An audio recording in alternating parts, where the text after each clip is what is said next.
He doesn't need someone to take care of his daughter. He needs to believe the world can still be safe. But safety sometimes looks like a woman who hums softly at 3 a.m., saves tiny keepsakes like treasures, and has zero intention of falling in love, especially with the man who swings between quiet kindness and cutting coldness as if they're the same thing. There are moments that split a life in two, a before and an after, and most people don't recognize them while they're happening. But Miles Hawthorne would remember every detail of that Tuesday evening for the rest of his life. The fluorescent lights buzzing overhead, the antiseptic smell that clung to everything, and the sound of his 8-month-old daughter screaming as if the world were ending. The waiting room at St. Martin's Hospital was freezing. Miles paced the length of it like a caged animal, his jaw locked tight, his fists clenched inside the pockets of his overcoat. He was a man people noticed, tall, broad-shouldered, with sharp cheekbones and blonde hair that fell just slightly out of place across his forehead. At 38, he ran one of London's most respected media firms, with the kind of quiet authority that made boardrooms fall silent when he entered. But tonight none of that mattered.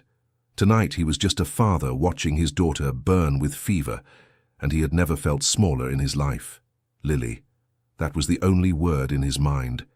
Lily, Lily, Lily. The worst day of his life had already happened. 8 months ago, in a delivery room 3 floors above this very waiting area. Grace had smiled at him just before they wheeled her in.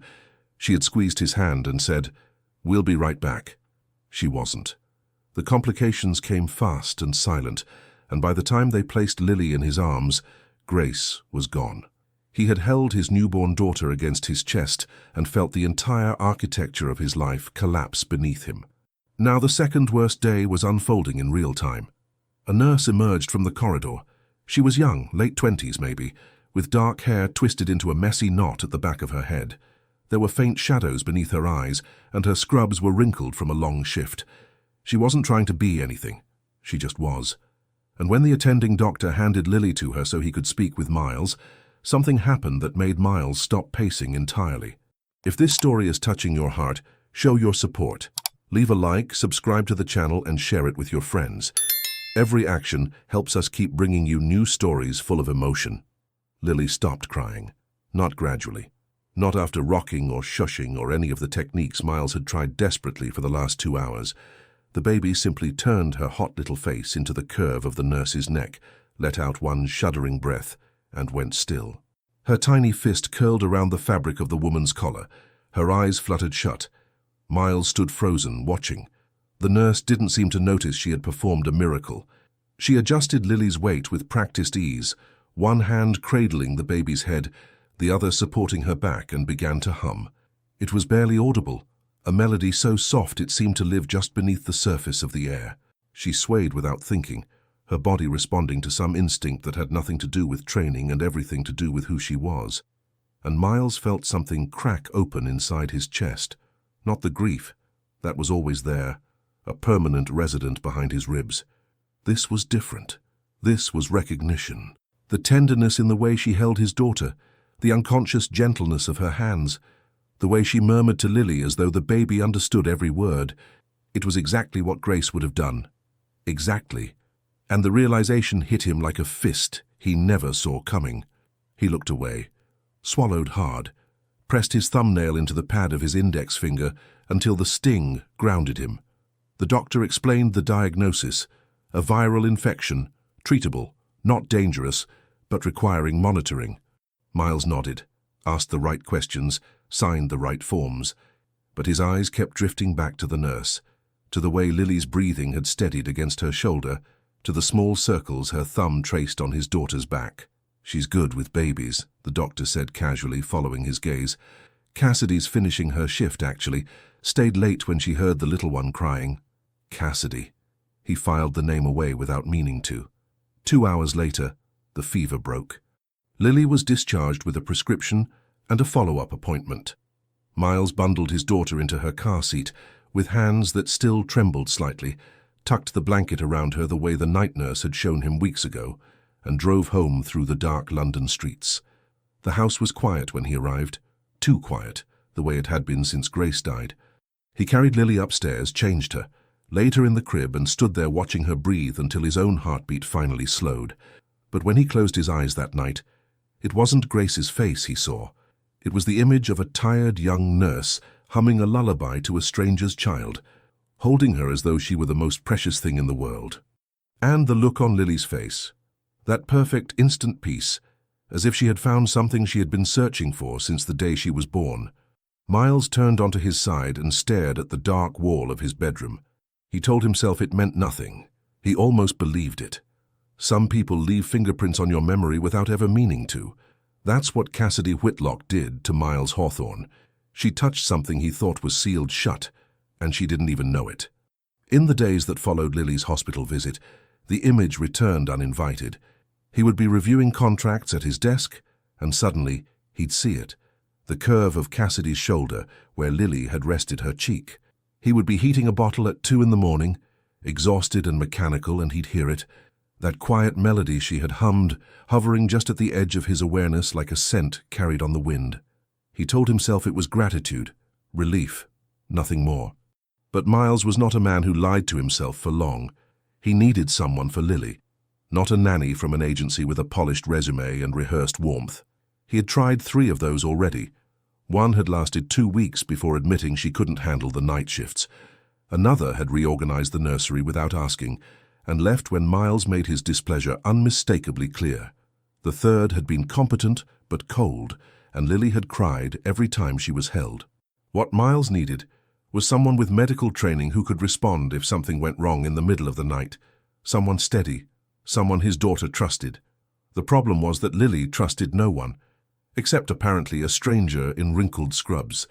It was Mrs. Aldridge who said it out loud.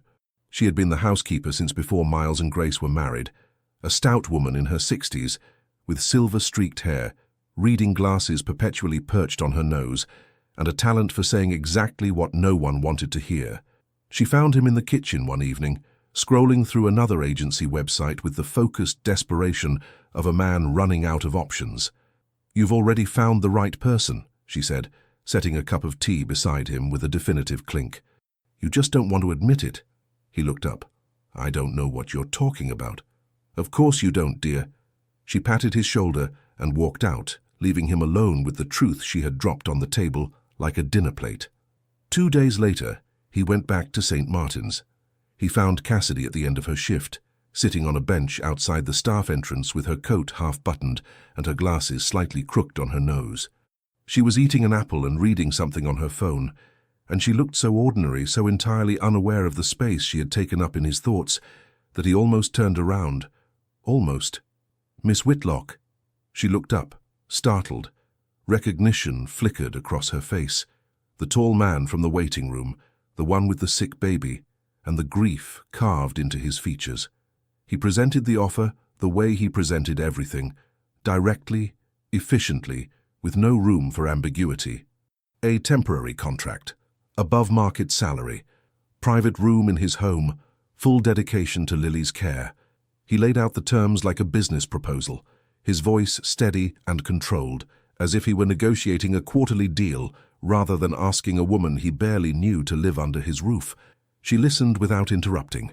She asked about Lily, her sleep patterns, her feeding schedule, any allergies. Practical questions, careful questions. But when he spoke about his daughter, about the way she woke up crying at 3 in the morning and wouldn't settle, about how she had started reaching for faces that weren't there, his voice faltered, just for a second, just enough. Cassidy noticed. She noticed because she had spent her whole life reading the spaces between words. Raised by her grandmother after her mother left when she was 4, she had learned early that people rarely said what they meant. Her grandmother, Nana Ruth, had taught her to listen with more than her ears. "Watch their hands," Nana Ruth used to say. "Hands don't know how to lie." Miles's hands, she noticed, were gripping the edge of the bench so hard his knuckles had gone white. She said yes, not for the salary, though she needed it. Not for the room, though her flat was barely livable. She said yes because she recognized something in his eyes that she carried in her own chest like an old scar. The fear of not being enough for someone who depended on you completely. The first weeks in the Hawthorne house were defined by boundaries. Miles established them like fortifications, specific feeding times, approved routines, detailed instructions posted on the nursery wall. He checked everything twice. He corrected the angle of the baby monitor. He rearranged the bottles she had just organized because the labels weren't facing the same direction. He was polite but distant, a man standing behind glass, visible but untouchable. Cassidy adapted. She followed his rules without complaint, learned the rhythms of the house, memorized which floorboards creaked and which cabinets stuck. She spoke to Lily constantly, narrating their walks through the garden, describing the shapes of clouds, asking questions the baby couldn't answer but seemed to consider with wide, serious eyes. And at night, when the house fell silent and Miles retreated to his study, she would sit in the rocking chair beside Lily's crib and sing the same melody from the hospital, soft, steady, a promise made in music that everything would be all right. She didn't know that some nights he stood in the hallway outside the nursery door listening. She didn't know that the sound of her voice was slowly, quietly undoing him. But Mrs. Aldridge knew. Mrs. Aldridge always knew. Here is something no one tells you about living in the same house as someone you're trying not to feel anything for. The walls get thinner, not literally, but in every other way that matters. 3 weeks into Cassidy's stay, the Hawthorne house had quietly rearranged itself around her presence. It was nothing dramatic, nothing anyone could point to and call a shift. It was more like water finding its way into cracks, slow, inevitable, impossible to stop once it started. She discovered that Lily slept better when the nursery window was cracked open just enough to let the night air in. She figured out a way to fold the muslin blanket, 3 folds, then a tuck beneath the mattress edge, that kept the baby swaddled without overheating. She talked to Lily as if the child were a colleague, narrating every bottle, every bath, every walk through the garden with a running commentary that made Mrs. Aldridge shake her head and smile from the kitchen window. "And this, Miss Lily, is a hydrangea. Your father has an entire garden of them, and I suspect he doesn't know the name of a single one." Miles, as it happened, did know the names. Grace had planted them the spring before she got pregnant, and he had maintained them out of duty more than affection. But he said nothing. He had taken to arriving home earlier than usual, not deliberately, he told himself, just a natural adjustment to his schedule. The fact that his earlier arrivals coincided with the hour Cassidy took Lily for her evening walk through the back garden was, of course, a coincidence. He would stand at the study window and watch them. Cassidy had a way of holding Lily on her hip that made the baby look like she belonged there. One arm secure around the small body, the other hand free to point at birds, clouds, whatever caught her attention. She laughed easily, openly, the kind of laugh that made you want to know what was funny. And Lily, his quiet, fussy, difficult Lily, would grab Cassidy's face with both hands and babble at her with an intensity that looked remarkably like conversation. It unsettled him, how quickly his daughter had attached. It unsettled him more that he understood why. Then came the evening that changed the temperature of everything. It was a Thursday. Lily had been fussy all afternoon, not sick, just restless in the way babies get when their gums are sore. Cassidy had been walking with her for nearly an hour, pacing the living room in slow circles, humming that same melody, the one from the hospital, the one that had become the unofficial lullaby of the house. The baby had finally settled, her cheek pressed against Cassidy's shoulder, her breathing deep and even. Miles came through the front door at 6:30. He set his briefcase down quietly, loosened his tie and walked toward the living room. He stopped in the doorway. Cassidy hadn't heard him come in. She was mid-turn, still swaying gently, her eyes half closed in that trance-like focus she fell into when Lily needed soothing. She pivoted on her heel and came face to face with him, or rather, face to chest, because he was right there, close enough that she could smell the rain on his coat and the faint trace of cedar from his cologne. She gasped and stumbled backward. His hands shot out on instinct, one catching her elbow, the other landing on her waist to steady her. The movement brought them closer instead of apart. Lily was pressed between them, warm and oblivious, still sleeping with her fist curled around a strand of Cassidy's hair. Nobody moved. Cassidy could feel the weight of his hand through the thin fabric of her shirt, each finger a separate point of heat against her side. She looked up and found his eyes already on her. Not startled, not apologetic, just there, present in a way he rarely allowed himself to be. She could see the slight flare of his nostrils, the way his jaw tightened as if he were holding something back with physical force. He removed his hand slowly, deliberately, as though the act of letting go required more effort than holding on. "Careful," he said. Just that. One word. Then he stepped around her and went upstairs without looking back. Cassidy stood in the middle of the living room, with her heart hammering against her ribs and the phantom warmth of his palm still burning through her shirt. She pressed her lips together and exhaled through her nose, slow and controlled, the way she did when she was trying very hard not to feel something she was already feeling. From the staircase, Mrs. Aldridge watched the entire scene with the quiet satisfaction of a woman who had seen this story before. She folded her arms and sighed, not a sad sigh, but the kind that carries the weight of certainty. "If that isn't love," she murmured to no one in particular, "then I don't know what is." Upstairs, Miles closed his bedroom door and stood with his back against it. He could still feel the curve of her waist against his palm. He could still smell the faint vanilla of whatever lotion she used, mixed with the clean scent of baby powder. He pressed his hand flat against his chest and felt his heart beating too fast for a man who had just corrected someone's balance. He crossed the room, picked up the framed photo of Grace on his nightstand, and stared at it for a long time. "I'm not replacing you," he whispered. But even as the words left his mouth, he wasn't sure who he was trying to convince. Love, when it doesn't want to be named, disguises itself as habit. It slips into the ordinary, the things you do without thinking, the ones that feel like nothing until someone takes them away. It started with the coffee. Miles had always been the first one awake. He rose at 5:30, showered, dressed, and went downstairs to brew a pot before the house stirred. But somewhere in the fourth week, he started pouring 2 cups instead of 1. The second he left on the counter near the kettle, beside a small jar of honey, because he had noticed she never used sugar. He never mentioned it. Neither did she. But every morning the cup was empty by the time he checked. Then came the fruit. Cassidy loved strawberries. She ate them slowly, eyes half closed, savoring each bite as if it were the last on earth. Miles noticed on a Tuesday.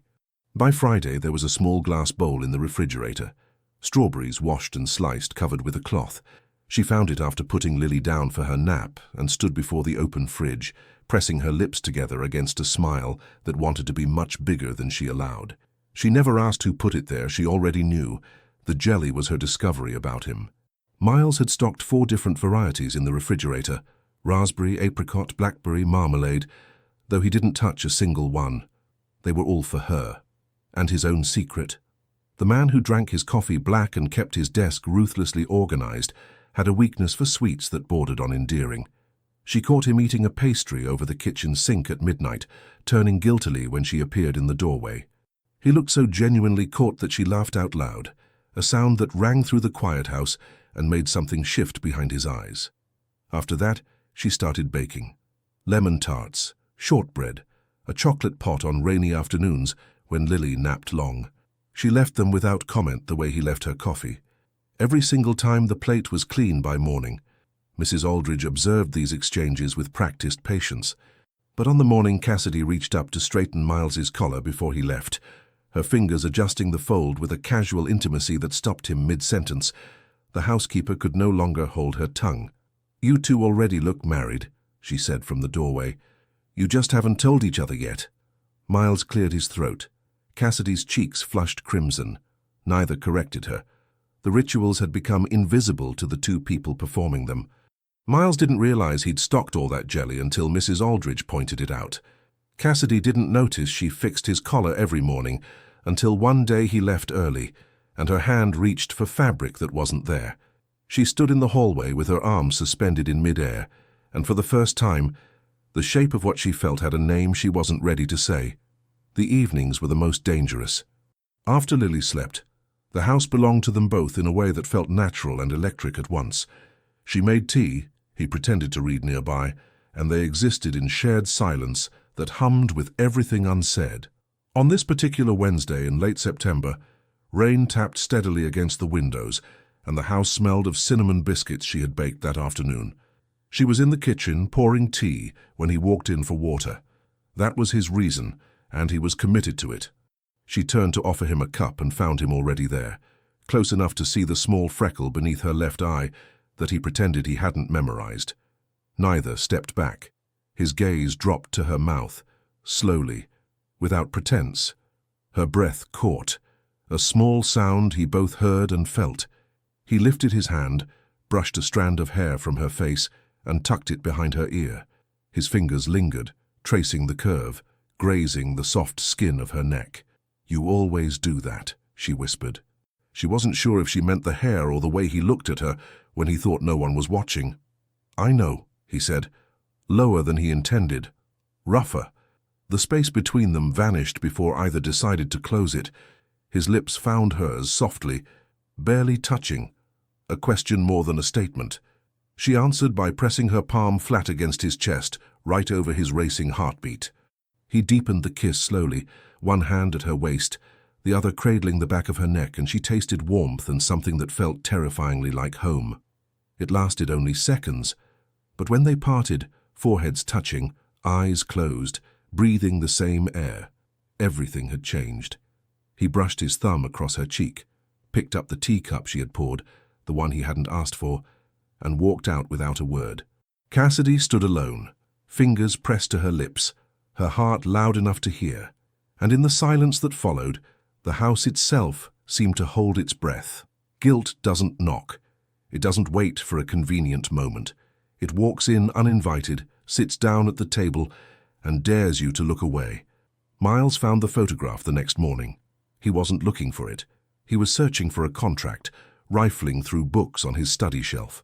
The photo slipped out from a novel Grace had loved, landing face up on the desk like an accusation. Grace at 29, summer light in her hair, that crooked smile she gave the camera when she was pretending to be annoyed but wasn't. She was sitting on the garden bench, the same bench Cassidy now used when she read to Lily in the afternoons, and she looked so alive that the air left his lungs in one punishing rush. And just like that, the memory of last night, Cassidy's mouth against his, her fingers resting over his heart, turned from something precious into something poisonous. He was betraying her, kissing another woman in the kitchen where Grace used to dance, falling for someone who slept down the hall from the room where his wife should have been. The guilt didn't creep. It flooded, filling every space until nothing else remained. By the time he came downstairs, the softness of the night before had been sealed behind concrete. Cassidy was in the kitchen with Lily, cereal on both their faces. She looked up, and the smile that started to form, tentative, still carrying the electricity of that kiss, died the moment she saw his expression. "Good morning," she said carefully. "Morning." He didn't look at her, poured one cup of coffee, and leaned against the counter scrolling through emails as if she were invisible. The silence that followed wasn't the comfortable kind. This one had teeth. She tried once more. "Lily slept through the whole night, first time in—" I saw the monitor. Clipped. Final. He set his cup in the sink and left. Cassidy sat very still. She knew this feeling. She had lived inside it as a child, the sudden withdrawal of warmth, the door closing without explanation. Her mother had done it first, leaving on a Tuesday morning with a suitcase and a promise to call that never came. Cassidy had been 4 standing at her grandmother's window, watching the car disappear and understanding with terrible clarity that love could simply stop. She would not beg. She had promised herself that at 14, at 18, at 22, if Miles Hawthorne wanted distance, she would give him an ocean. The days that followed were brutal in their politeness. He spoke only about Lily, schedules, appointments, feeding notes, single syllables. He stopped leaving coffee for her. The strawberries vanished from the refrigerator. When she adjusted his collar one morning out of habit, he stepped back so sharply her hand hung in the air like something unwanted. She absorbed it all with quiet dignity. She did her job flawlessly, loved Lily fiercely, and kept her pain folded behind her ribs.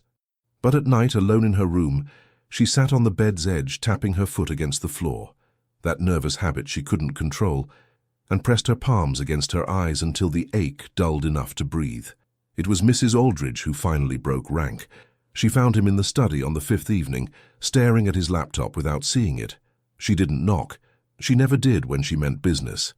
"How long are you planning to keep this up?" she asked, arms crossed, glasses low on her nose. "I don't know what you mean." "Don't insult my intelligence, Miles. I've known you since you were 26 and couldn't cook an egg. I watched you fall in love with Grace, and I watched you shatter when she left. And now I'm watching you punish that girl for the crime of making you feel something again." He looked up. His jaw was locked so tight the muscle twitched beneath the skin. "Grace wouldn't want this," Mrs. Aldridge said, softer now. "Would she want Lily to grow up watching her father turn to stone? Or would she want her daughter to have someone who loves her like her own?" He said nothing. His knuckles whitened on the desk's edge. Mrs. Aldridge held his gaze, then turned toward the door. She paused with her hand on the frame. "That girl sings to your daughter every night like she's her own child. She keeps Lily's hospital bracelet in her drawer like a treasure. And you're throwing it away because you're terrified that loving someone new means forgetting someone you lost." She left him with the silence and the weight of every word. Miles sat in the dark for a long time. Grace's photograph lay face down on the desk. He didn't turn it over. Her face was already behind his eyes, smiling, always smiling, as if she knew something he hadn't figured out yet. But Mrs. Aldridge's question had taken root, growing in the space between his grief and his fear. And questions like that, once asked, refused to be unanswered. Some people carry grief like a wound. Others sharpen it into a weapon.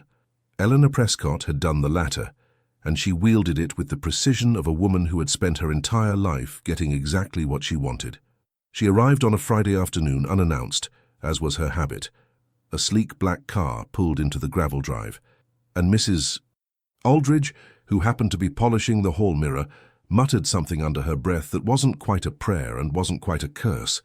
Eleanor was Grace's mother, tall, immaculately dressed, with silver hair swept into a low chignon and the kind of posture that suggested she had never once doubted her own authority. She had been beautiful once, in the same effortless way her daughter had been, and traces of that beauty still lived in her cheekbones and the sharp intelligence of her eyes. But where Grace had been warm, Eleanor was polished. Where Grace had been open, Eleanor was calculated. Losing her only child had not softened her. It had turned her grief into a need for control so absolute it left no room for anyone else's pain. "I've come to see my granddaughter," she announced at the door, as if anyone might try to stop her. Mrs. Aldridge led her to the sitting room without comment. Cassidy was on the floor with Lily, building a tower of soft blocks that the baby demolished with delighted shrieks every time it reached 3 blocks high. Cassidy was laughing, that full, unself-conscious laugh that filled a room, and Lily was grabbing at her face with sticky hands, babbling with the urgent joy of a child who has found her favorite person. Eleanor stopped in the doorway. Her smile didn't falter. It crystallized. "And who is this?" she asked, her voice pleasant in the way a blade is smooth.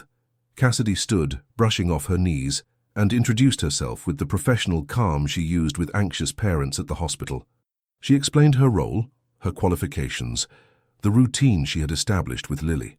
She was thorough and composed, and she did not miss the way Eleanor's gaze traveled from the baby's grip on her shirt to the stack of children's books on the coffee table to the small knitted blanket Cassidy had brought from her grandmother's house that Lily refused to sleep without. Eleanor saw everything, and what she saw was a young woman who had settled into this house with the ease of someone who belonged there.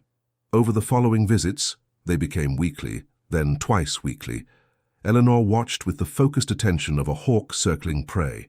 She noticed the way Miles's voice changed when he spoke to Cassidy, losing its clipped efficiency and finding something softer. She noticed the way Cassidy's hand brushed his arm when she handed him Lily at the end of the day. She noticed the jar of honey by the kettle, the 4 kinds of jelly in the refrigerator, the collar that was always straight when Miles left for work. She noticed because she was looking, and what she found made the grief inside her twist into something darker. The confrontation came on a Tuesday evening after Cassidy had taken Lily upstairs for her bath. Eleanor cornered Miles in the study, closing the door behind her with a click that sounded like the cocking of a gun. "I want to discuss Lily's care," she began, settling into the chair across from his desk, as though she were conducting a board meeting. "She's well cared for," Miles said evenly, "by a girl barely out of university who's living under your roof." Eleanor's voice remained perfectly controlled. "Do you have any idea how that looks, Miles? Grace has been gone less than a year." He felt the heat rise up his neck. "Cassidy is a qualified nurse. She was hired for Lily's medical needs. And is that all she was hired for?" The silence that followed was the kind that precedes a storm. Miles's jaw locked, that familiar clench that meant the walls were going up. Eleanor leaned forward. If you pursue whatever this is, if you bring another woman into my daughter's home, into my granddaughter's life, before the grief is even cold, I will petition for custody, and I will win." The threat landed exactly where she intended. Miles understood power, he understood leverage, and he understood with a sickening clarity that Eleanor had both. She was wealthy, connected, and driven by a pain that would make her relentless. He didn't argue. He didn't defend. He simply sat with his hands flat on the desk and his heart hammering behind the mask of control he wore like armor. That night, after Eleanor left, he made a decision that felt like swallowing glass. He would protect Lily by protecting appearances. He would rebuild the distance that had been crumbling between himself and Cassidy, brick by careful brick. The next morning, Cassidy came downstairs to find no coffee waiting, and beside the kitchen counter, a printed schedule with a new name she didn't recognize. Sophie Mercer, part-time childcare, afternoons and evenings. He had hired a second babysitter for the hours when he was home, for the hours that had belonged to them. She read the schedule twice, set it down, and walked to the nursery without a word. Her foot tapped silently against the floor with every step, and somewhere behind her ribs, the old wound, the one shaped like abandonment, opened its eyes. There is a particular kind of loneliness that comes from being in the same house as someone who has chosen not to see you. It's worse than being alone, because alone, at least, you can pretend the absence is circumstantial. But when someone is right there, close enough to touch and still unreachable, that is the kind of loneliness that settles into your bones and makes itself at home. Cassidy felt it every day now. In the way Miles walked past her in the hallway without slowing, in the way he addressed her by her surname again, Miss Whitlock, as though the weeks of coffee and strawberries and shared silence had been a dream she had invented. In the careful choreography he performed to ensure they were never in the same room without someone else present. Sophie Mercer, the new afternoon babysitter, was a pleasant girl of 22 who smiled too much and meant well, but couldn't get Lily to stop fussing during her shifts. Cassidy could hear the baby crying from her room on the nights she was no longer needed downstairs, and it took every ounce of discipline she had not to go to her. But she stayed in her room, because that was what he wanted, and Cassidy Whitlock did not stay where she wasn't wanted, not since she was 4 years old, standing at a window, learning that lesson for the first time. It was during this cold stretch that Dr. Julian Hale entered the picture.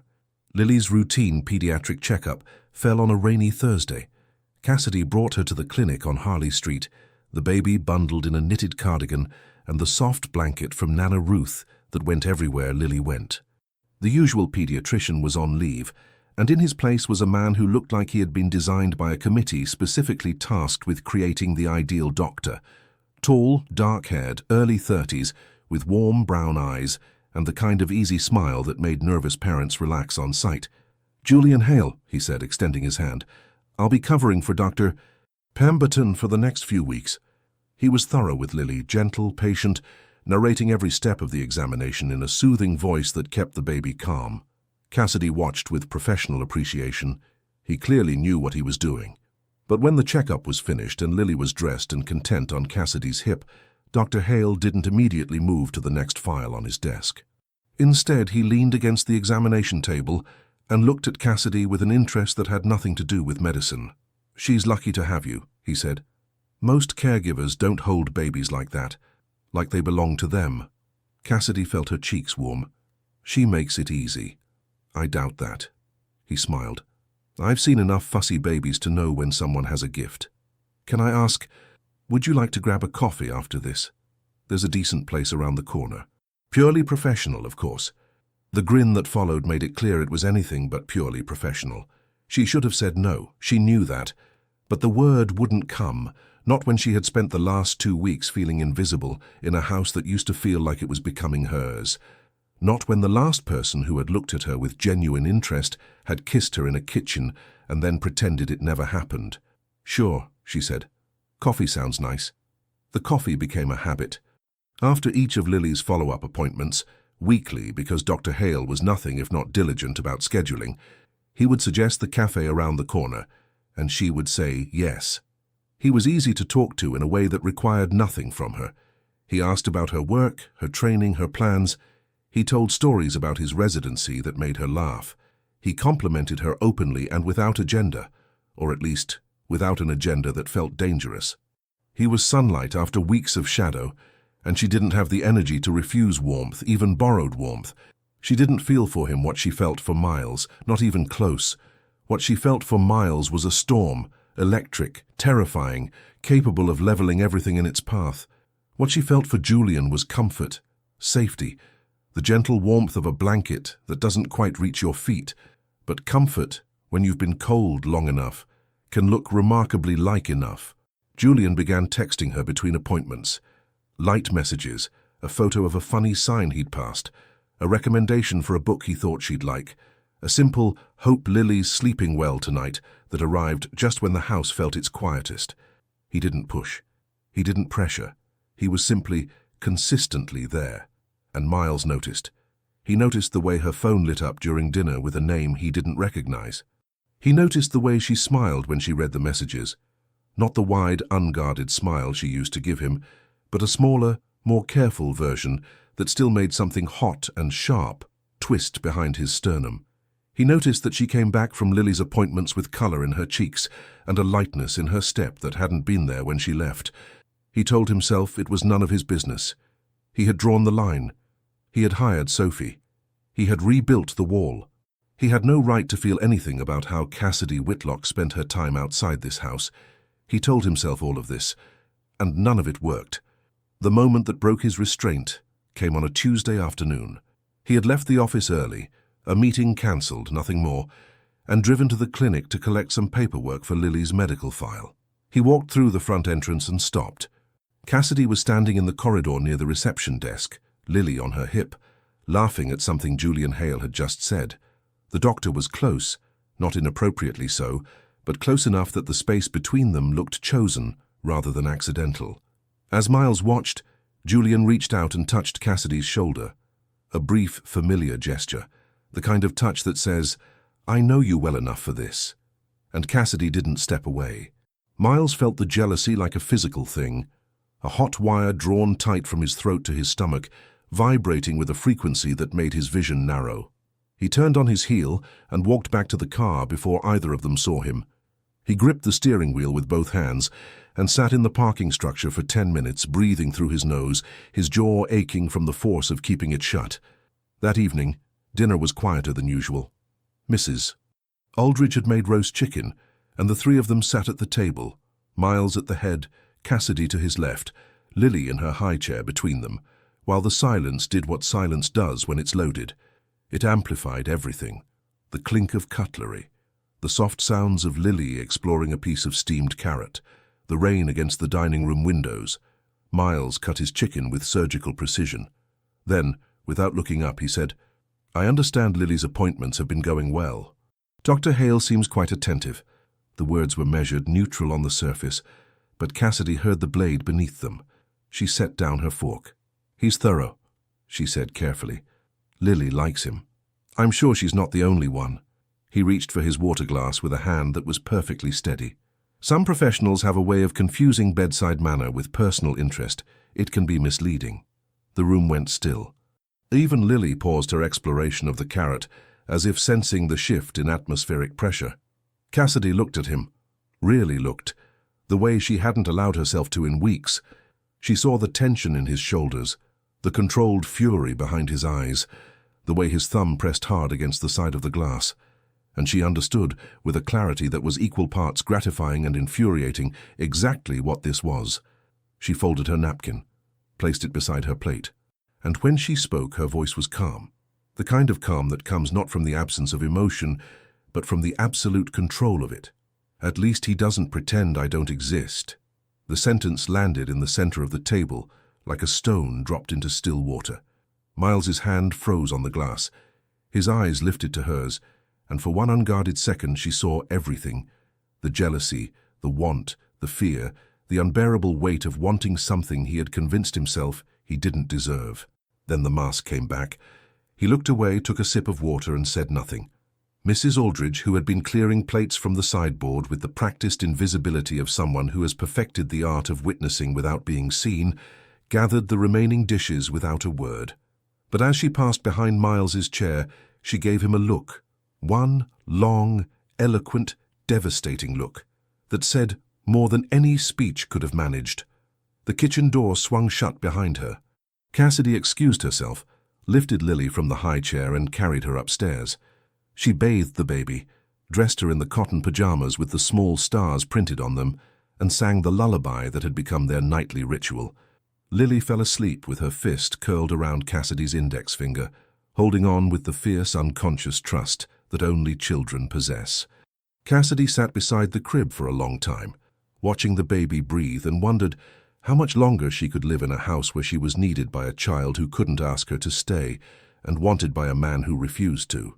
Downstairs, Miles sat alone at the dining table with an empty plate and a full glass of water he hadn't touched since her words had landed.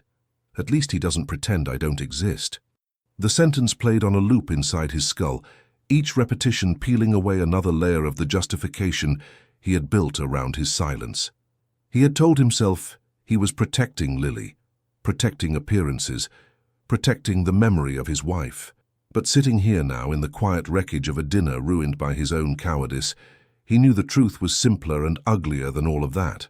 He was afraid, not of Eleanor, not of the courts, not even of the judgment of others. He was afraid that if he let himself love Cassidy Whitlock fully, openly, without the safety net of denial, he would have something to lose again. And losing Grace had nearly destroyed him. He wasn't sure he could survive it twice. But the alternative, watching her slip away, watching another man make her laugh in a corridor, watching the light in her eyes dim a little more each day, was its own kind of destruction. Slower, maybe, quieter, but just as final. He pushed back from the table, carried his plate to the kitchen and stood at the sink, staring out the dark window at nothing. Somewhere upstairs, Cassidy was singing. The melody drifted down through the bones of the old house like smoke, faint and beautiful and impossible to ignore. He closed his eyes, and for the first time, he didn't try to stop himself from listening. There are silences that heal, and there are silences that hollow you out from the inside. The Hawthorne house was full of the second kind now, and everyone who lived within its walls could feel it. A low, constant hum of unspoken things pressing against the plaster like something trying to get out. The days following the dinner were the worst Cassidy had known since moving in. Not because Miles was cruel. He was never cruel. Cruelty would have required engagement, and engagement was precisely what he withheld. He was polite. He was efficient. He reviewed Lily's daily notes with the detached professionalism of a man reading a quarterly report. And when their paths crossed in the hallway, or the kitchen or the garden, he stepped aside to let her pass with a nod that was courteous and empty, and somehow more painful than anything he could have said. She kept her composure during the days. She always had. It was the skill she'd honed since childhood, the ability to hold herself together when the ground beneath her was crumbling. She dressed Lily, fed her, played with her, took her for walks in the garden where the hydrangeas were beginning to lose their petals as autumn deepened. She read to the baby in the rocking chair by the nursery window, making different voices for each animal in the picture books, and Lily would laugh and grab at the pages with her small, insistent hands. But the light was dimming. Mrs. Aldridge saw it first. The way Cassidy's smile didn't quite reach her eyes anymore. The way she lingered in the nursery after Lily fell asleep, as though she didn't want to go back to the quiet of her own room. The way she had started keeping her phone face down on the table. Julian's messages left unread for hours at a time, because even the kindness of someone who wanted her felt like wearing a coat that didn't fit. She wasn't eating properly. Mrs. Aldridge noticed that too, the untouched toast at breakfast, the tea that went cold on the counter. One afternoon, the housekeeper found Cassidy sitting on the laundry room floor, folding Lily's tiny clothes with mechanical precision, her foot tapping against the tiles in that nervous rhythm that always gave her away. "You don't have to stay, you know," Mrs. Aldridge said gently, leaning against the doorframe. Cassidy looked up. Her eyes were dry but shadowed, the kind of tired that sleep doesn't fix. "I know." "Then why do you?" She smoothed a small white onesie across her knee, pressing the creases flat with her fingertips. She didn't answer right away. When she did, her voice was so quiet Mrs. Aldridge had to lean forward to hear it. "Because she needs me, and because leaving would hurt more than staying." Mrs. Aldridge studied her for a long moment. This young woman who had been abandoned by her own mother, who had built her life on the stubborn belief that love meant showing up even when it cost you something. Then she nodded once, squeezed Cassidy's shoulder, and left her alone with the small clothes and the weight of a feeling that had no safe place to land. It was 3 days later, a Thursday, just past 2 in the morning, when something shifted. Miles couldn't sleep. This was nothing new. He had been sleeping badly since Grace died, worse since Cassidy arrived, and barely at all since the dinner. He lay in the dark, staring at the ceiling, listening to the old house settle around him, the tick of the pipes, the creak of the floorboards, the distant sound of wind pushing against the garden trees. Then he heard it, Lily crying. He was out of bed before he was fully awake, pulling on a shirt as he crossed the hallway. But when he reached the nursery door, he stopped. Cassidy was already there. She must have heard the baby before he did. She was still in her pajamas, her hair loose around her shoulders, bare feet on the cold wooden floor. She had Lily against her chest, one hand supporting the baby's head, the other rubbing slow circles on her back, and she was singing, the same melody, the one from the hospital, the one that had become the invisible thread running through every important moment since the night they met. She sang it softly, almost to herself, her eyes closed, her cheek resting against the top of Lily's head.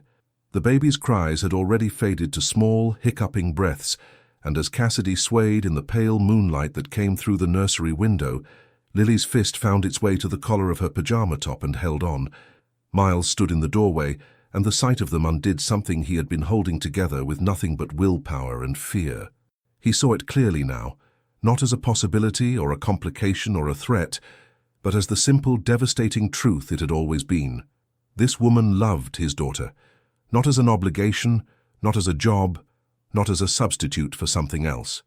She loved Lily the way mothers love, fiercely, instinctively, with her whole body and every breath she took, and Lily loved her back, with the uncomplicated certainty of a child who doesn't understand reasons, only warmth.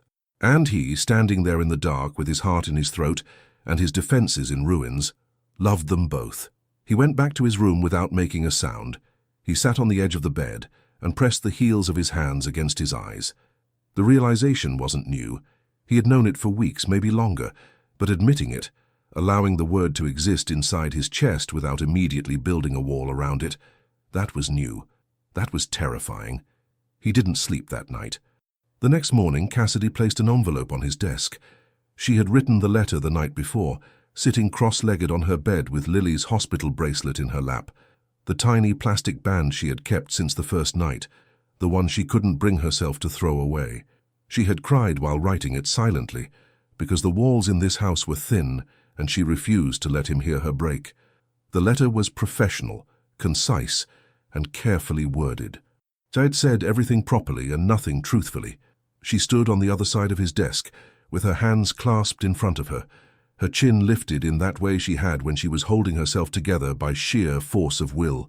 Her foot tapped lightly against the carpet, the only betrayal. "I think it's best for everyone," she said. Her voice was steady, almost. Miles picked up the envelope. He opened it slowly, unfolded the single page, and read it in silence. She watched his eyes move across the words, her notice of resignation, effective in 2 weeks, citing personal reasons. She had been generous in the letter, thanking him for the opportunity, praising the household, wishing Lily well. She had not mentioned the kiss. She had not mentioned the strawberries or the coffee or the collar or the nights of shared silence that had meant everything. She had folded all of that into the phrase personal reasons and hoped it would be enough to carry the weight of what she actually meant. He set the letter on the desk, placed his hand flat on top of it, and when he looked up at her, his expression was one she had never seen before, not controlled, not guarded, not carefully constructed to reveal nothing. It was open, raw, the kind of face a person makes when they have run out of places to hide. "I'm not going to accept this," he said. She blinked. "You don't have a choice, it's my decision." "Then let me give you a reason to change it." He stood, came around the desk slowly, the way you approach something fragile. He stopped in front of her, close enough that she could see the shadows under his eyes, the tension in his jaw, the slight tremor in the hand he lifted to run through his hair, a gesture of frustration, of surrender, of a man who had spent weeks building a fortress and was now tearing it down with his bare hands. "She needs you," he said. His voice was low and rough, as though each word had to be pulled from somewhere deep. "Lily, she doesn't sleep the same without you. She looks for you when you're not in the room. She reaches for your face in the morning like you're the first thing she wants to see." Cassidy's eyes glistened, but she held steady. Her foot had stopped tapping. He paused, swallowed. The muscle in his jaw worked, and she could see the battle playing out behind his eyes. The part of him that wanted to stop there, to keep this about Lily, to preserve the last fragile boundary between professional necessity and personal truth. But he was done with boundaries. "And He stopped, pressed his hand against his mouth for a second, then dropped it. His eyes met hers, and she could see the cost of what he was about to say, written in every line of his face. "I need you too." The words hung between them like something living. Cassidy pressed her lips together. She could feel the tears pressing against the backs of her eyes, hot and insistent, and she blinked them back through sheer determination. She wanted to reach for him. She wanted to press her face into his chest and let herself be held, but she also needed to hear him say it. Not the safe version, not the carefully edited summary. The truth. "You've spent the last 3 weeks acting like I'm a stranger," she whispered. "You took away the time we had together. You looked through me like I was made of glass. And now you're asking me to stay?" "Yes." "Why?" He was quiet for a moment. When he spoke again, his voice cracked on the first syllable, and he didn't try to fix it. "Because this house doesn't work without you. Because my daughter loves you. And because I have been so afraid of what I feel that I nearly destroyed the best thing that's happened to us since we lost everything." She didn't move, didn't speak, just stood there, with her heart hammering and her hands trembling at her sides, looking at a man who had finally stopped running. Then she reached up, slowly, carefully, and straightened the collar of his shirt. The gesture was so familiar, so achingly ordinary, that something in his expression broke and reformed at the same time. "I'll stay," she said softly. He exhaled, a long, shaking breath, like a man surfacing after being underwater too long. She picked up the resignation letter from the desk, folded it once and tucked it into her pocket. Then she walked to the door, paused, and looked back over her shoulder. "But Miles, I won't survive you shutting me out again." It wasn't a threat. It was a fact, spoken with the quiet dignity of a woman who knew exactly what she was worth. He nodded, once, and in that single motion lived a promise he intended to keep for the rest of his life. There are things you prepare for in life, storms you see coming, blows you brace against, battles you enter with a strategy and a prayer. And then there are the ones that arrive like a phone call at dawn, shattering everything before you've even opened your eyes. The letter from Eleanor's solicitor arrived on a Monday morning. Mrs. Aldridge brought it in with the rest of the post, setting it on Miles's desk without comment, though the stiffness of the envelope and the embossed letterhead told her everything she needed to know. She lingered in the hallway for a moment, listening to the silence that followed the sound of paper being unfolded, and then she heard something she had never heard from Miles Hawthorne in all the years she had known him. Nothing. Absolute airless nothing. No sharp intake of breath, no muttered oath, just the hollow quiet of a man reading the worst words he could imagine. Eleanor Prescott was petitioning for full custody of Lily. The filing was meticulous, drafted by one of London's most respected family law firms, the kind that charged by the hour what most people earned in a week. It cited concerns about the child's living environment. It questioned the presence of an unrelated young woman residing full-time in the home. It referenced the emotional instability of the father, a widower still within the first year of bereavement, making impulsive staffing decisions and demonstrating erratic domestic patterns. Every word was calculated, every implication sharp enough to draw blood without leaving a visible mark. Miles read it twice. Then he set it face down on the desk, stood, and walked to the window. The garden stretched out below him, the hydrangeas stripped bare now, the lawn dusted with the first scattered leaves of October. He could see Lily's pram near the bench, a small blanket draped over the handle, evidence of the morning walk Cassidy had taken her on before the post arrived. His hands were shaking. He pressed them flat against the windowsill and breathed through his nose. Deep, controlled breaths, the kind he used when the world was spinning and he needed it to stop. But the world didn't stop. The words on that letter were real, and they meant that the woman who had once been his mother-in-law, the woman who had held Lily at the christening with tears of love streaming down her face, was now trying to take his daughter away from him. He didn't hear the door open. Cassidy had been passing the study on her way to the nursery when she noticed the stillness. Miles was never still. He was always moving, adjusting, checking, correcting. Stillness in him meant something had broken. She pushed the door open without knocking and found him standing at the window with his back to her, his shoulders rigid, his knuckles white against the sill. She didn't ask what happened. She saw the letter on the desk, face down but unmistakable in its formality. She crossed the room, filled a glass of water from the small carafe on the side table, and placed it beside the letter. Then she stood beside him, not touching, not intruding, just present. "You're not going to lose your daughter," she said. Her voice was quiet, but certain, the kind of certainty that comes not from knowing the outcome, but from refusing to accept any other. "And you're not going to face this alone." He turned his head. His eyes were red, not from tears, not yet, but from the effort of holding them back. The muscle in his jaw pulsed. His lips were pressed into a line so tight they had gone pale. He looked in that moment like a man standing at the edge of something he couldn't see the bottom of. She didn't flinch. She held his gaze with the same steady calm she had given sick children in the hospital, the same unshakable presence she had offered Lily on that first feverish night, the look that said, "I am here and I am not going anywhere." He reached out, not for her hand, not for her waist, for her wrist. His fingers closed around it gently, circling the narrow bone with a grip that was not about strength. It was about need, raw, undisguised, terrified need, the kind of touch a drowning man gives a rope, not pulling, not demanding, just holding on with everything he has and hoping it holds him back. She looked down at his hand on her wrist.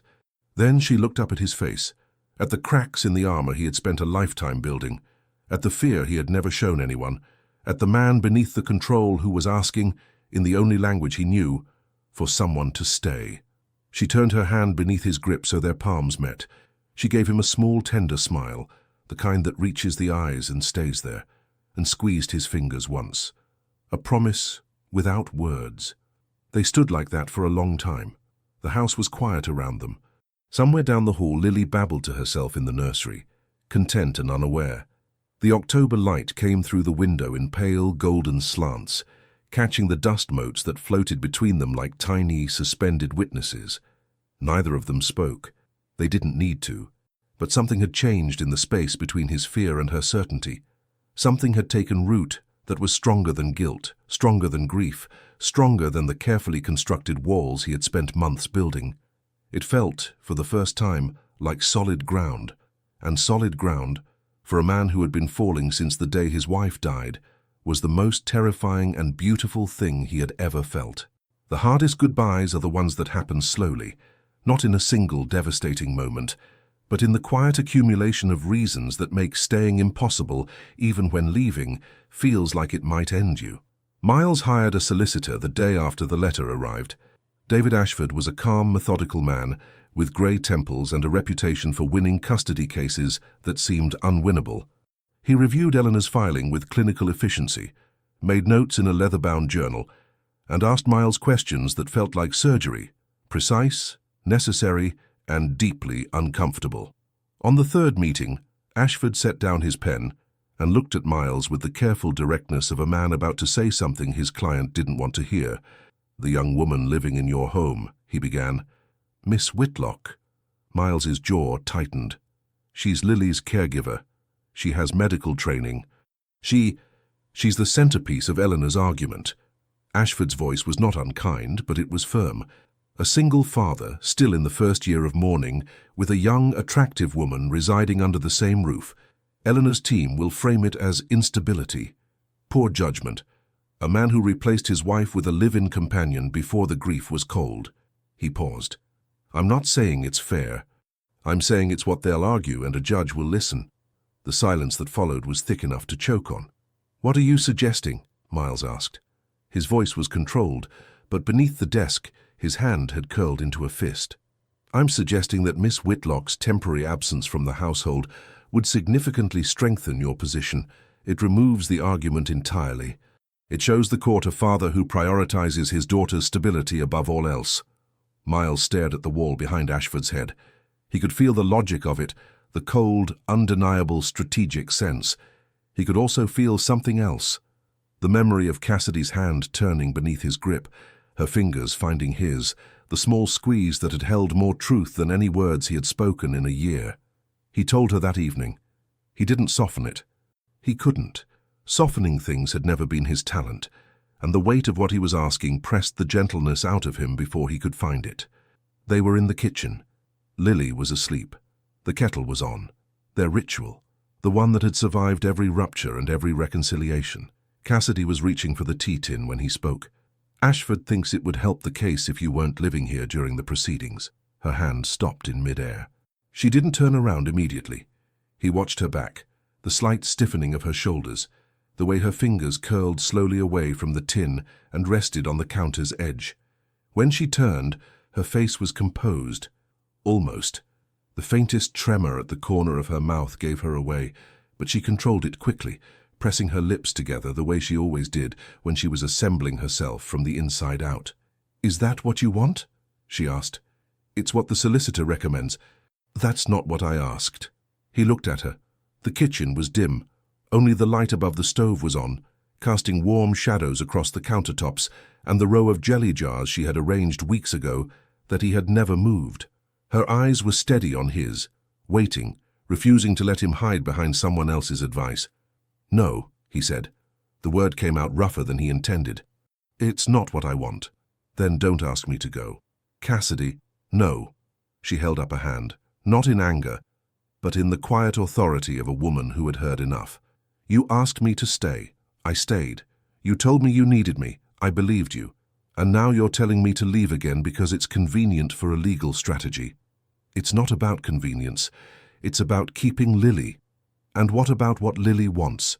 She won't understand where I've gone. She'll cry for me. You know she will. She'll look for me every morning and I won't be there and she won't know why." Her voice cracked on the last word, and she paused, pressing her fingertips against the counter, as though anchoring herself to something solid. Miles said nothing. There was nothing to say that wouldn't make it worse. The silence stretched between them, not the loaded silences of before, not the electric ones or the angry ones. This one was grief. Shared, helpless, aching grief for something they had barely been allowed to begin. It was Cassidy who spoke first. "I'll go." Her voice was quiet now, controlled. "Not because you're asking me to, because I won't be the reason you lose your daughter. I won't give that woman ammunition to take Lily from you." She straightened, lifted her chin, looked at him with those dark, luminous eyes that held more strength than he had ever possessed. "But I need you to know something, Miles. I'm not leaving because I want to. I'm leaving because I love that little girl enough to walk away so she can keep her father. And if that's not enough proof of what I feel, then nothing ever will be." She didn't wait for his response. She walked past him, close enough that he caught the scent of vanilla and tea that had become as familiar to him as his own heartbeat, and went upstairs. She packed in 20 minutes. She didn't take much. Her clothes, her books, her grandmother's blanket. The last thing she reached for was the small plastic bracelet in the top drawer of her bedside table, Lily's hospital bracelet from the night they met.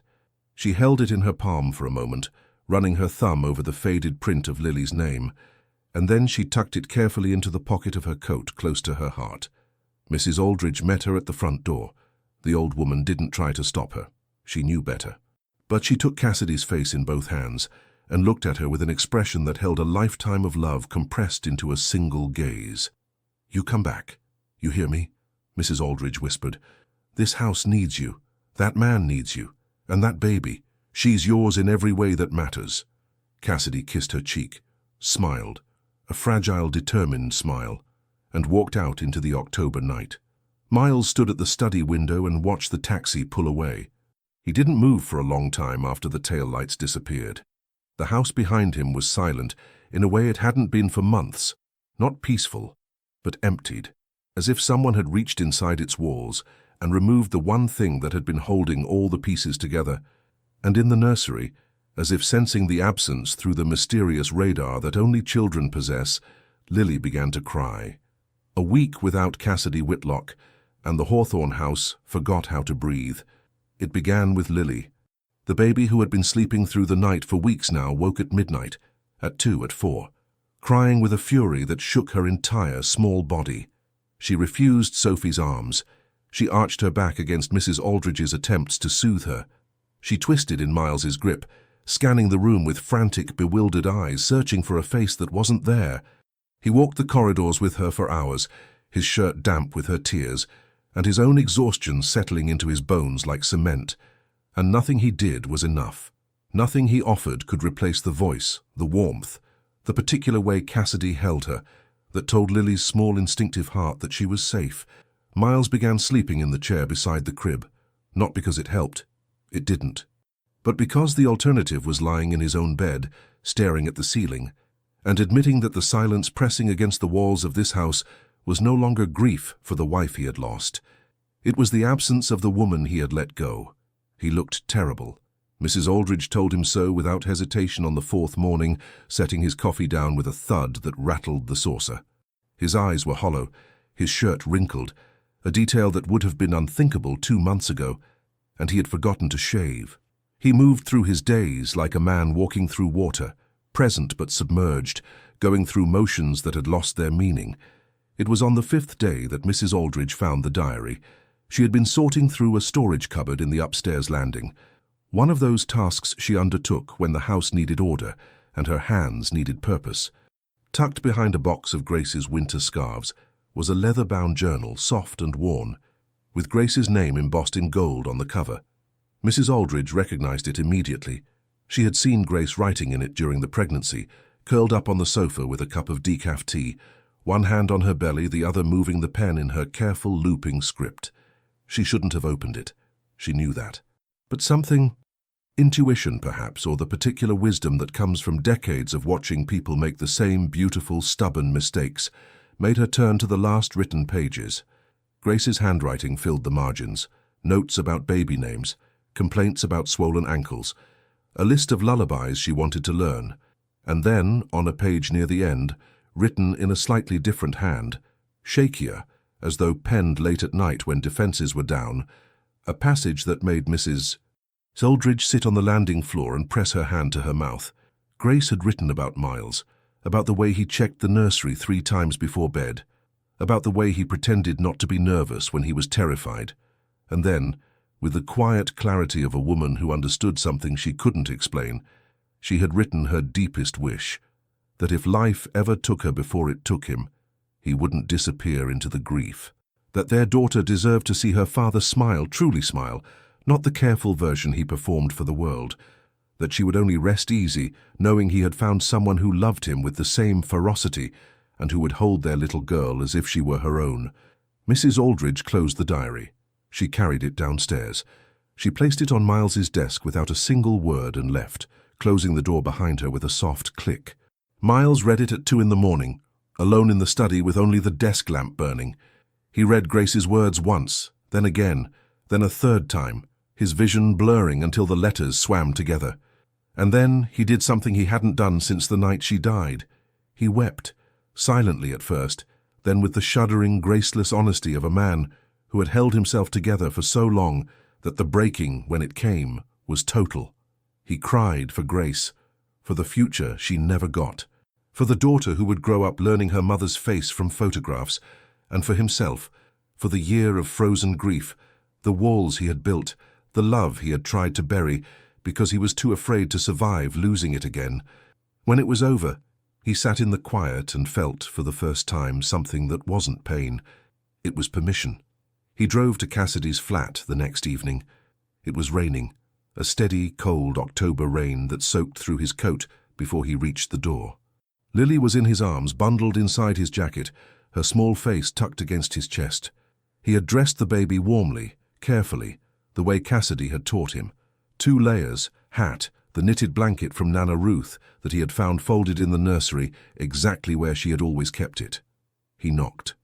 The door opened, and Cassidy stood there in a worn jumper and bare feet, her hair loose, her eyes wide with surprise. She looked tired. She looked beautiful. She looked like every answer to every question he had been too afraid to ask. Lily saw her first.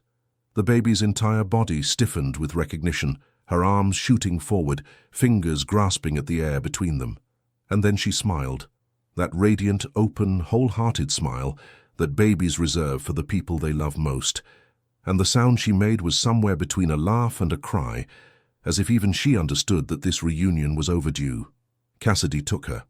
Instinctively, immediately pulling the baby against her chest and pressing her lips to the top of Lily's head, the child grabbed a fistful of Cassidy's hair and held on with the fierce determination of someone who had no intention of letting go again. Cassidy's eyes closed. Her chin trembled. When she opened her eyes, Miles was looking at her. Rain dripped from his hair onto his shoulders. His coat was dark with water. And his face, that guarded, controlled, impenetrable face, was completely, devastatingly open. "She hasn't stopped looking for you," he said. His voice was hoarse, scraped raw. "And I'm done pretending I haven't been doing the same." He stepped closer, lifted his hand and brushed a strand of wet hair from her face, that gesture, their gesture, the one that had started everything, and let his knuckles trail down her cheek with a tenderness that made her breath catch. He rested his forehead against hers. She could feel the cold rain on his skin, the warmth of his breath, the tremor in the fingers that cradled her jaw. The kiss was inevitable. It began where the last one left off, slow, deep, unhurried. But this time it tasted like rain and surrender, and the raw, aching relief of two people who had finally stopped fighting the one thing that made sense. His hand slid to the back of her neck, drawing her closer, and she leaned into him with Lily pressed between them, the three of them standing in the doorway while the rain fell behind them like a curtain closing on everything that came before. When they finally pulled apart, Lily's fingers were tangled in Cassidy's hair, and Miles's forehead was still touching hers, and neither of them was willing to be the first to step back. "Come home," he whispered. She looked at him, really looked, the way she had that first night in the hospital when she saw the fear beneath the composure. And she saw that this time there were no walls left, just him. But Cassidy Whitlock was not a woman who accepted less than she deserved, not anymore. "If I come back," she said quietly, "it's not as your employee, and it's not something we hide." He didn't hesitate, not for a second. "I know." She searched his face for doubt and found none. Only certainty, the terrified, exhilarating certainty of a man who had chosen, for the first time since losing everything, to reach for something instead of bracing for the fall. She smiled. That smile, the one from the hospital, the one he had carried in his memory like a talisman through the darkest months of his life. "Then take us inside," she said. "Your daughter is getting cold." He laughed. It was small, surprised, slightly broken, but it was real. The first real laugh she had heard from him, and the sound of it there in the rain with Lily between them and the whole uncertain future ahead was the most beautiful thing Cassidy had ever heard. There are nights that change everything, not with thunder or drama, but with the quiet certainty of two people who have finally stopped running from what they want. Cassidy came home that evening. Not back to the house. Home. The words settled into her chest like something she had been waiting to feel her entire life, warm and solid and terrifyingly real. Miles carried her bag upstairs while she held Lily, and the baby clung to her with both hands, babbling urgently, as though recounting every moment of the week they'd been apart. Cassidy listened with the grave attention she always gave Lily's monologues, nodding at the right moments, murmuring responses that made the baby squeal with satisfaction. Mrs. Aldridge met them in the hallway. She took one look at the three of them, Cassidy with Lily on her hip, Miles standing behind them with a damp coat and an expression she had never seen on his face before, something between relief and wonder, and the old woman's eyes filled with tears she didn't bother to hide. "About time," was all she said. Then she took Lily from Cassidy's arms, kissed the baby's forehead, and disappeared upstairs with a briskness that suggested she had no intention of being in the way tonight. The house was quiet after that, the kind of quiet that holds its breath. Cassidy changed into dry clothes and came downstairs to find Miles in the kitchen. He was standing by the stove, and for a moment she thought he was making tea, their ritual, the one constant that had survived every rupture. But he wasn't making tea.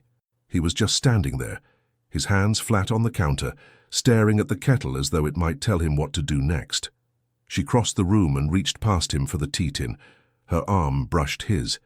He didn't move away. "I'll make it," she said softly. He turned to face her. They were close. The same dangerous closeness that had started everything in this exact kitchen, weeks ago, a lifetime ago. But this time, neither of them pretended it was accidental. This time he looked at her without hiding what lived behind his eyes. He pulled her toward him by the waist, slowly, giving her every chance to step back, every moment to change her mind. She didn't. She came willingly, naturally, her hands finding his chest, her palms resting flat over the heartbeat that hammered beneath his shirt. For a long moment, they just stood there. His thumb traced a line along her hip. Her fingers curled into the fabric of his collar, that collar she had straightened so many mornings. The small gesture that had meant everything before either of them could say it. He lifted his hand to her face, traced the line of her jaw with the back of his fingers, brushed his thumb across her lower lip. She closed her eyes and leaned into his touch, and the trust in that gesture, the utter surrender of a woman who had spent her life bracing for people to leave, made something in his chest crack open and flood. "Are you sure?" he whispered. She answered by pulling him down to her, her hand on the back of his neck, her mouth finding his, with a certainty that left no room for doubt. This kiss was different from everyone before it. The first had been a question. The second in the rain had been a confession. But this was a choice, made with open eyes and full hearts, and the complete understanding of what it meant. His lips moved against hers slowly, thoroughly, as though he were memorizing the shape of her mouth, the taste of her skin, the way her breath hitched when he kissed the corner of her jaw. She pulled back just enough to look at him. His forehead rested against hers. His breathing was unsteady. She could see the pulse jumping at the base of his throat, could feel the heat of his skin through the thin fabric between them. She took his hand, laced her fingers through his, and without a word, they walked to the stairs. They climbed together in silence, hand in hand, the old wooden steps creaking softly beneath their weight. Lily was asleep in the nursery. Mrs. Aldridge had settled her with practiced efficiency, and the house held its peace around them like a held breath. In the bedroom, the only light came from the small lamp on the nightstand, casting the room in amber warmth. He closed the door gently behind them and turned to face her. His hands found her face, both hands, cradling her cheeks, his thumbs drawing slow arcs across her cheekbones as if she was something sacred.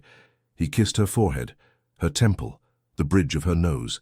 Each kiss was deliberate, unhurried, a man learning the geography of someone he intended to stay. She felt the tenderness of it in her throat, in her chest, in the backs of her eyes.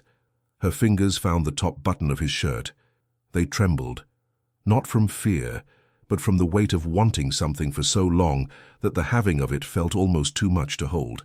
She undid the button slowly. He caught her hand, brought it to his lips, and kissed her open palm with a reverence that made her breath stop. He guided her to the bed. They lay down together, facing each other, close enough that she could count the shades of blue in his eyes. He pulled her closer, one arm beneath her, the other tracing the curve of her shoulder, her arm, the dip of her waist. His lips found the hollow of her throat, and she shivered, a full-body tremor that he felt against his mouth, and answered by drawing her tighter against him. The night unfolded without urgency. There was no hurry, only the slow, deliberate discovery of two people learning each other for the first time. Every touch carried intention.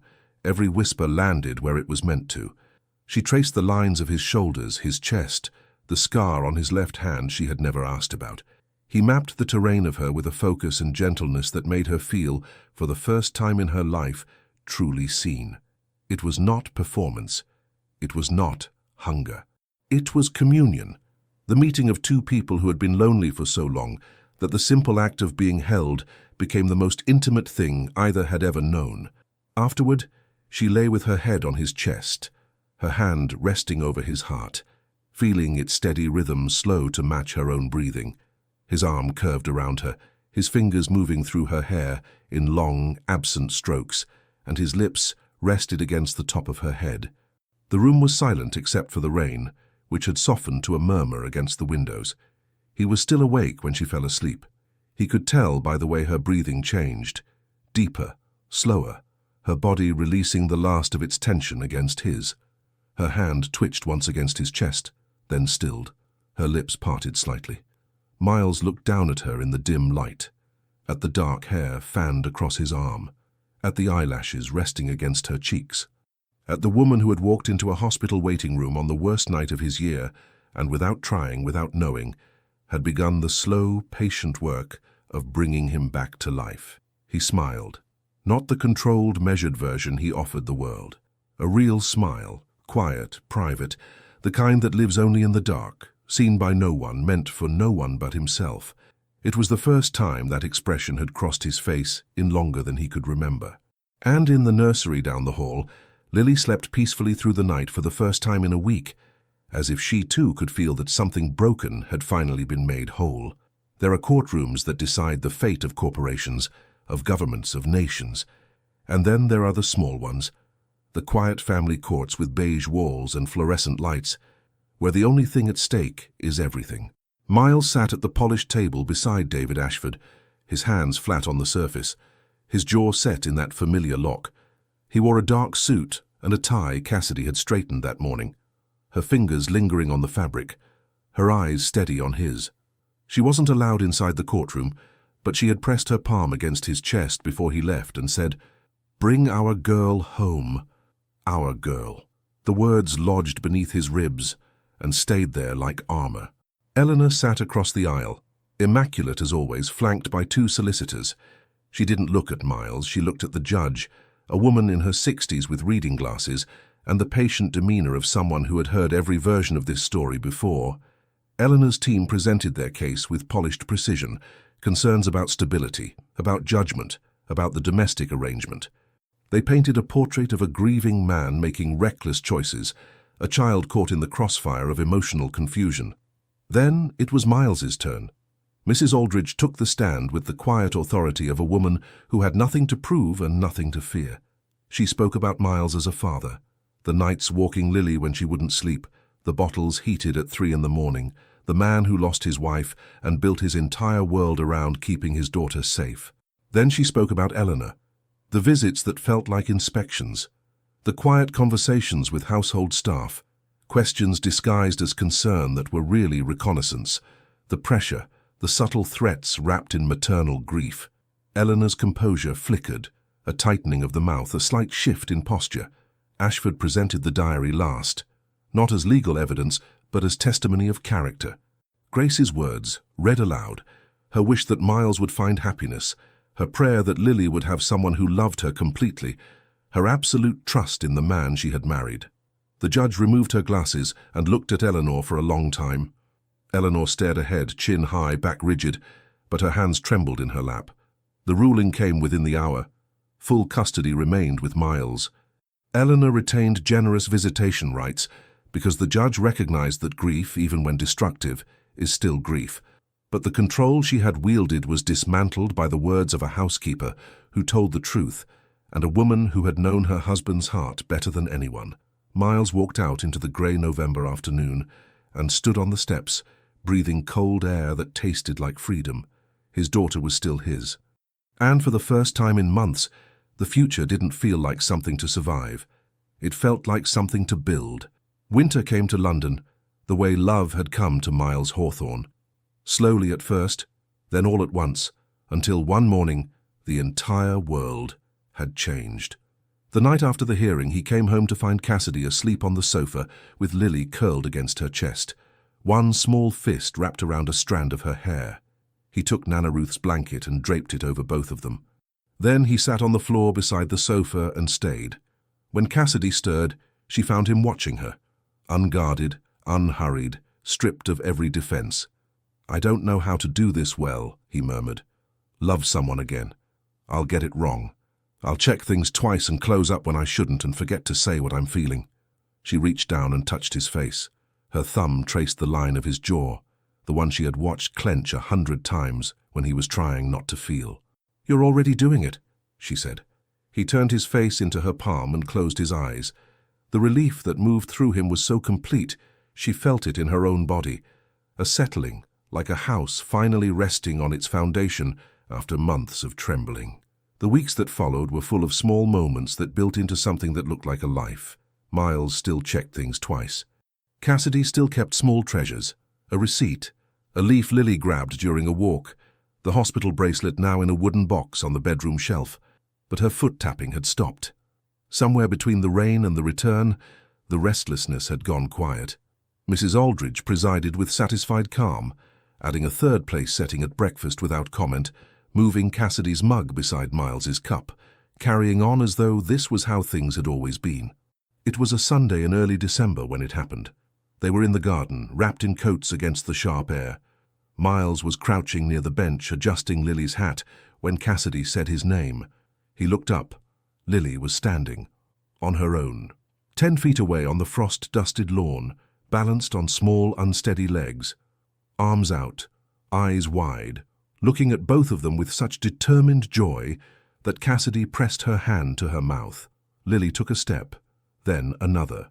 Wobbling, arms windmilling, face split into a grin of pure courage, she headed toward them, not to one or the other, but to both, as if the distinction had never existed. Miles dropped to his knees.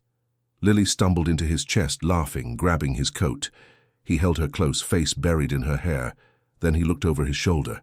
Cassidy stood behind him, tears streaming, smiling through them the way sun comes through rain. He reached out his hand. She took it.